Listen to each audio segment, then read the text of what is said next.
The question is, the pastor of the charismatic church my wife attends recently recommended listening to music in a certain frequency. Solfeggio? I don't know how to pronounce that either.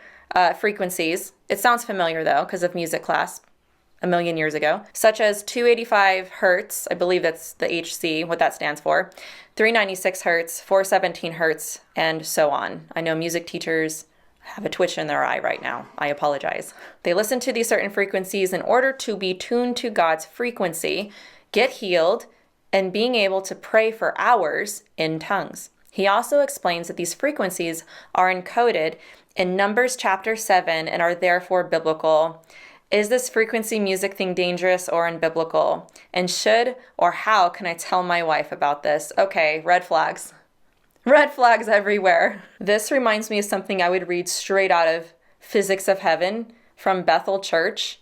And if you're not familiar with that book, it's basically an apologetic for why they believe that we need to go into the New Age and redeem it for the church. It's a book endorsed by the leaders at Bethel Church, an NAR hyper-charismatic church, as I'm positive some of you know. Now look, I'm going to say this. I love my charismatic brothers and sisters. You teach me a lot, all right? I think this is a whole other realm though. This kind of stuff is just so bad. And I'm sure a lot of my charismatic brothers and sisters would join arms gladly with me and agree with me on this. In this book, they talk about music frequencies in a similar way, but so did other New Age books on my shelf. And by the way, it makes you wonder and question the motive to Bethel's music. So to Bethel, their music is more than just worship. In their view, you're joining them in altering reality through musical frequencies by adding your voice to their declarations.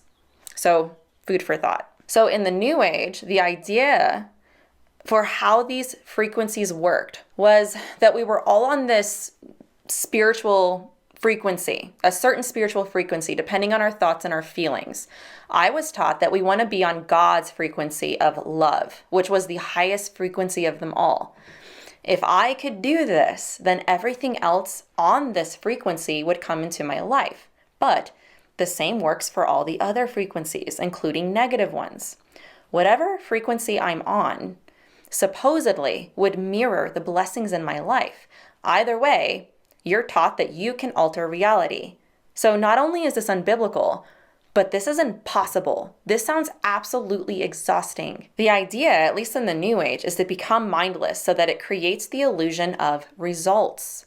You're only supposed to pay attention to the God or love frequency and its results and ignore everything else. This is not good though. This can cause people to go to a really disillusioned headspace at the end of the day, and it can really wreck their relationship with God.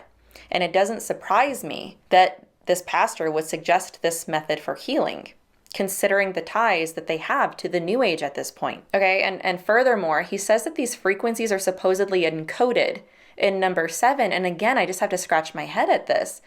This is exactly what people do who twist the Bible and they read their own eisegetical symbolic interpretation into the text to force an outcome. Here's the thing, anyone can do this, to come out with any interpretation or meaning that they want. They come to the text with an agenda instead of drawing the actual meaning from it. We just talked about this, right? Now, number 7 is about the offerings at the dedication of the tabernacle. I read the whole chapter, and all this chapter is simply describing is what the people are bringing as offerings to the tabernacle. I tried to look for some sort of symbolic meaning.